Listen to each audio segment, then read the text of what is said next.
All right, folks, what is going on? Welcome to the First and Frame Rate Show. This is episode 392. Hope you guys are having a happy Monday. Hopefully everything is going your way. I am VF Baller. Over here we talk about Georgia Southern and Atlanta Falcons football. And we're going to start off this week just talking about the division. Now, I know it's very early, and I don't think you should write off any of these teams yet, but I definitely don't want to write off my Falcons. Basically, I talk about the Falcons, so why not just go ahead and go in and tell you guys, even though this season hasn't started yet, the Falcons aren't out of reach of the division title. I'm going to talk about why I think that, what do the Falcons need to do, and how they can do it, in my opinion, of course, and we'll just go from there. If this is your first time here, welcome. Like I said, this is the First and Frame Rate Show. I am VF Baller. We talk about, Georgia Southern and Atlanta Falcons football, everything under that umbrella. I can be found on YouTube and Rumble if you want to watch the visual side of this show. I also can be found on Anchor, Stitcher, Spotify, Apple, and Google Podcasts. And pretty much, I want to thank you guys for the support. I can't thank you guys enough. And without y'all, I wouldn't be doing this on a daily basis, basically, Monday through Friday. Saturday and Sunday, I do be doing a little bit of research and try to put my spin on a couple of things that are out there. So we're going to get into this, and let's just do it. The Falcons are in a big transition. I say this a lot. I talk about this extensively on every day when I do this show. But I feel like the way that the Falcons are built and the way they're set up, I think they're really built to win football games. This is not a situation where these guys are just waiting for the next year or the next offseason to continue to build. I really feel that these guys are trying to make something happen. All the moves have been made throughout the offseason, the draft, and the mindset of the coach and what's his name, Terry Fontenot, the GM. They got this thing to the point where they want to do something, and they want to do this like now. And I'm actually impressed with the way this offseason has been going. I never thought that they was going to turn around so much in so little time. And it's gotten to the point where I look back and I'm a little kind of optimistic. I don't think that this is a team that is, going to really, actually be at the bottom of the NFL. If they do end up that way, they're not going to go out, without a fight. And that's the way that you want your teams to be. All 32 teams need to fight to be the best every week when they out there on that football field. And I think with the mentality of Arthur Smith, even last year, the Falcons pretty much, for the most part, did not lay down when it came to these games. They were at one point late in the season. You're talking about like week 15, week 16, where these guys were still vying for a playoff spot, believe it or not. And with the depleted team we had, it would have been a miracle if we made the playoffs. And I'm pretty sure we probably would have been bounced out the first round. But to make that happen with so much little progression in the team, with a lot of regression on the team, a lot of guys that have just was not there, just really made it think like, you know what? I think we got a pretty good coach on our hands. Now, Coach Arthur Smith has flipped the script. Knowing that we had a depleted wide receiver core, and we did not have that much going on in the pass rush, he's trying his best to make that happen where we can boost up some more guys, or not just boost up some guys, load more personnel there, where we're going to have 4 or 5 different guys that can be able to catch footballs, who can get at the quarterback. And we did lose our quarterback, as far as Matt Ryan goes, but I'm going to tell you guys something. I think Marcus Mariota or Desmond Ridder is going to surprise a lot of people. First and foremost, I think Marcus Mariota is actually not that bad of a quarterback. Yeah, he has some injuries, some things hasn't been going this way or that way, but I think that he's going to be able to be fairly productive. And when you have receivers and tight ends that are the size that they are, I think he's going to be able to, make some things happen. And not just to go too far into the actual team, because I've done that for the past 4 minutes. I want to talk about why this team is not, necessarily out of reach of the division title. First and foremost, we're going to look at these Carolina Panthers. The Panthers have been pretty solid. The Panthers beat us one time. I think we should have lost that game. I want to think it was Sam Darnold actually, put the team on his back and beat us at one point. I can't even remember if it happened last year or whatever the case may be. But nevertheless, even with Baker Mayfield coming in, I think we made much more significant jump with our defense overall to make a difference against a team like the Carolina Panthers. The Carolina Panthers are a sneaky team. They're our divisional rivals. They could win one on us, but I expect us to sweep the Carolina Panthers. I expect us to do that. Now, that doesn't mean that we will, but I expect that to happen. So that's two wins in the division. I haven't looked much more into the Carolina Panthers as much as I did my Falcons, but I need to do more research when it comes to these teams. But it's still early. So, but as of right now, knowing what I see what the Falcons done, and the only real headline they had with the Panthers was getting Baker Mayfield. So I may need to look into more into the Panthers. Like, I need to look into all the other teams. But as of right now, with the Falcons with the biggest turnover, probably in all of NFL, in the NFL, they're a better team, and I think with the better team that they have, I think they're going to be able to beat the Panthers twice this year. I don't think they're the better team over the Panthers because I don't know everything about them. But with all the stuff that I've seen what the Falcons do, and like I said, the lack thereof news of what the Panthers done, I don't think Baker Mayfield is going to be that big of a difference to overcome what we have on defense when it comes to the Falcons. So I think the Falcons should win those games. So that's 2 wins against a divisional opponent. Now, I want to get to the Saints next. Now, I heard the Saints got a pretty good defense. Now, this is a team that we heard a lot of rumblings on. I heard a lot of news with the Saints. Michael Thomas should be back. They even got another receiver. I think the receiver from Ohio State, they picked him up as well. Also, they already had a couple other receivers that's good. Alvin Kamara, he has legal troubles, but I expect him to play. I haven't heard anything out of the way with that. So their offense is actually pretty solid. The only question mark is the quarterback. Now, Jameis Winston can produce at a pretty high level if you give him the opportunity to. But at the same time, Jameis Winston can give the ball away at a high level if he has the opportunity to. So everything hinges on the quarterback. I don't know what Ian, who's the other quarterback? I want to say Ian Book from Notre Dame, and I think they got Andy Dalton. Look, those 2 guys are a wash. If they put those guys on the center, I think we'll be able to do some things against them. Now, their defense per se, there's a lot of rumblings saying that their defense is actually pretty good. I've always respected Marshawn Lattimore, even though he constantly got cooked by Julio Jones, but that's another story for another day. Marshawn Lattimore, I respect him because he has never given up as trying to be a dominant cornerback. If you got a guy that's going to continuously fight to be the best, I'm always going to have respect for you. But with that being said, the rest of that secondary is pretty solid as well, and that's what I'm worried about more than Marshawn Lattimore. That secondary is actually pretty good. Now, we have a lot of receivers that are 6'5", 6'4", and higher. It's going to be a problem for that secondary, but I feel that they're going to give us a little bit of trouble.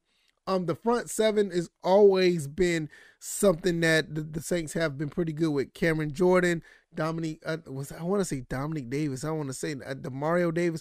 I can't remember what his name is, but they got some guys up there. Marcus Davenport. They have some guys up front. Can the Falcons offensive line move those guys around and able to get some running game with Tyler Algier and Cordell Patterson, Dame Williams? Cordell Patterson did torch this team last year at one point. And, with the comeback victory. Can that happen again? Well, I will say this. If anything, it always going to depend on the protection of the quarterback. If we can keep Marcus Mariota or Desmond Ridder, well, I think Marcus Mariota probably going to end up being the starter, keep them upright, it's gonna be a problem for the Saints because one or two things can happen.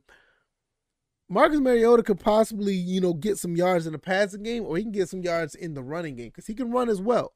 So this is something that we need to look into as well. Desmond Ridder's another one. He can move a little bit. So the offensive line once again is going to have to hold up against the Saints defensive front seven.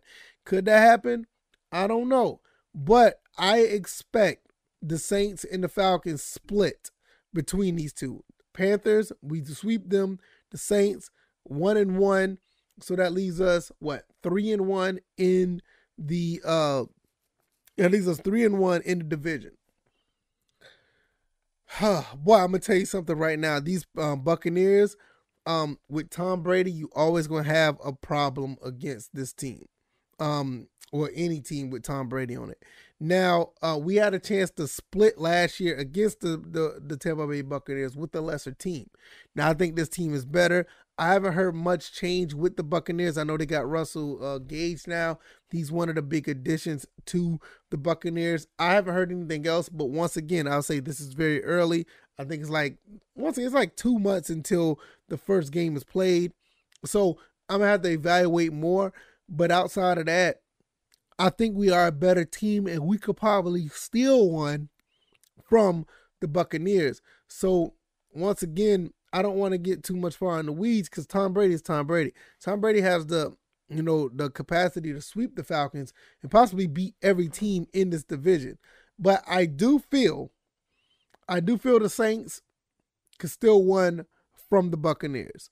I also feel that the Panthers could possibly steal one from the Buccaneers. Even though I said the Panthers is not as heavy as they are, I think they can, but I don't think they will. I think the Saints will steal one from the Bucs, and I think we can possibly steal one from them as well. So with that being said, it's going to be pretty much a tiebreaker between the Buccaneers and the Falcons, in my opinion. Now, that's why I say the Falcons aren't out of reach of division title, because now you're looking at a situation where the Falcons end up losing one to the Buccaneers, losing one to the Saints possibly. That's going to leave them at, 4-2. The Buccaneers, once again, they're going to probably lose one to the Saints, lose one to the Falcons. That's going to lead them 4-2. That leaves you right there in the mix for the division title. NFC South is not necessarily wide open, but I don't think it's a runaway situation where the Falcons are basically going to be out of reach of it. Now, I'm going to continue to talk about these Buccaneers real quick. You got Mike Evans, you got Russell Gage, you got a couple other, I think Godwin is still there. So you're going to still have some guys that's going to be pretty prominent when it comes to the passing game. Can this secondary of the Falcons hold up? I think they can. I think with the addition of Casey Hayward, Richard Grant stepping up, and you already know how A.J. Terrell plays. What's his name? Isaiah Oliver is coming back. So we're going to have some guys that's going to be ready to go. We also have a couple of other defensive backs that are going to be playing. Could step up and do some things. Will it be able to confuse Tom Brady? Nobody's going to confuse Tom Brady. The only thing you can do is contain what they can do. Tom Brady is already liable to probably get 300, I would say at least 290 yards minimum. So with that being said, they're going to have to let him get the yards but not get the points. That's basically what you're going to have to do. Once again, what I said last episode when I talked about Dean Pease, if they can limit these teams to 2, maybe 3 scores, especially a team like Tom Brady at quarterback, if you can limit those guys to 14 to 21 points, I think the Falcons have an excellent chance of winning this game, or both games. When you have an offense like the Falcons could possibly have with these big, tall receivers, it's going to be a problem for the Buccaneers. Now, they have a pretty decent secondary. I do believe that the Saints have a fairly better secondary. So I think that the Falcons could make some things happen in the passing game. The problem is definitely that front seven of the Buccaneers. That is going to be the big deal for the Falcons, because the front seven of the Buccaneers gave the Falcons hell last year. They gave them absolute hell. So they're going to have to find a way to give some protection, find a way to run the ball, and leave that front seven honest, because you have guys like, I think Levante David is still there, and a couple other guys that are actually pretty stout I think White. Man, it's been so long. I can't remember everybody on that team. But when you have guys up there that can move around, they're gonna have to keep them honest. So that's where Tyler Algier could possibly come in. You could possibly have like Cordell Patterson actually do some things. So we have to really look into what they can do to keep the Buccaneers defense honest, because like Todd Bowles is the head coach now. And he specializes in defense. And if he specializes in defense, you already know what time it is. You already know what's happening. You know what's going to be going on.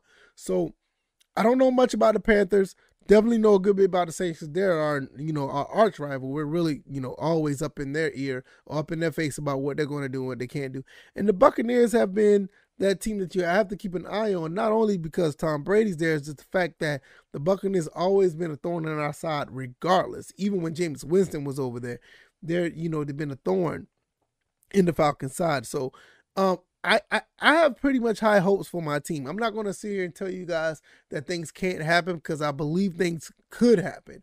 And I think that with the way things are going with the Falcons and the transactions that they made, I think there's nowhere but to go but up, because I think a lot of the transactions they made were actually pretty good. I don't see a problem with many of the transactions. I think for the most part, my only gripe is we pretty much, picked up a lot of bears when it came to, picking up players. We got a lot of Chicago Bears. Now, if this trend continues, I don't know when Kendall Vildor contract is up. But if you want to pick up a Chicago Bear, bring that kid home. Not only I'm biased because he's a Georgia Southern alum, I mean, he's from Atlanta as well. And for the most part, he's played pretty good so far in his NFL career. Go ahead and bring him home if you want to continue to pick up Chicago Bears for that matter. So pretty much that's going to be it for this episode. Hopefully you guys enjoyed this. If you like this commentary, hit the like button, share this podcast, subscribe to the channel if you haven't already.